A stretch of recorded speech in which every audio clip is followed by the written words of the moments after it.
അഭിമന്യു വധക്കേസിലെ പുനഃസൃഷ്ടിച്ച രേഖകൾ കോടതിയിൽ ഹാജരാക്കി.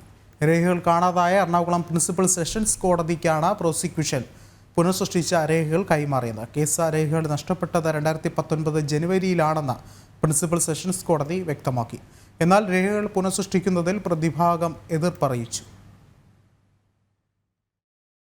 അഭിമന്യു കേസിലെ രേഖകൾ നഷ്ടപ്പെട്ടത് 2019 ജനുവരിയിലാണെന്ന് എറണാകുളം പ്രിൻസിപ്പൽ സെഷൻസ് കോടതി അറിയിച്ചു. കഴിഞ്ഞ സെപ്റ്റംബർ 23-ന് ഇക്കാര്യം ശ്രദ്ധയിൽപ്പെട്ടു. അപ്പോൾ തന്നെ ഹൈക്കോടതിയെ വിവരമറിയിച്ചിരുന്നു. വിഷയം അന്വേഷിക്കാൻ എൻക്വയറി ഓഫീസറെയും ചുമതലപ്പെടുത്തി. പുനഃസൃഷ്ടിച്ച 11 രേഖകളും പ്രോസിക്യൂഷൻ കോടതിക്ക് കൈമാറിയിട്ടുണ്ട്.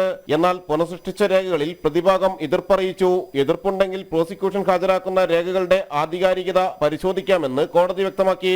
പ്രതിഭാഗത്തിന് നൽകിയ രേഖകളുമായി പ്രോസിക്യൂഷൻ രേഖകൾ ഒത്തുനോക്കാം. പ്രതിഭാഗത്തിന്റെ വാദം പരിശോധിക്കുന്നതിനായി കേസ് 25ലേക്ക് മാറ്റി. സിവിൽ കേസുകളിൽ ഉൾപ്പെടെ പല കേസുകളിലെയും രേഖകൾ പല കോടതികളിൽ നിന്നും നഷ്ടമാകാറുണ്ടെന്ന് കോടതി വാദത്തിനിടെ പറഞ്ഞു. രേഖകൾ നഷ്ടപ്പെട്ടതും പുനഃസൃഷ്ടിച്ചതും വിചാരണയെ ബാധിക്കില്ലെന്ന് അഭിമന്യു കേസിലെ special public prosecutor Mohan Raju പറഞ്ഞു. ഇപ്പോൾ നടന്നുകൊണ്ടിരിക്കുന്ന ഒരു കേസ് സുപ്രീം കോടതിയുടെ നിർദ്ദേശാനുസരണം നടക്കുന്നതാണ് ആ കോടതിയിൽ. അപ്പോൾ അതിനുശേഷം മാത്രമേ നമ്മുടെ ഈ കേസ് എടുക്കാൻ സാധിക്കുകയുള്ളൂ. അതാണ് അതിൻ്റെ ബുദ്ധിമുട്ട്.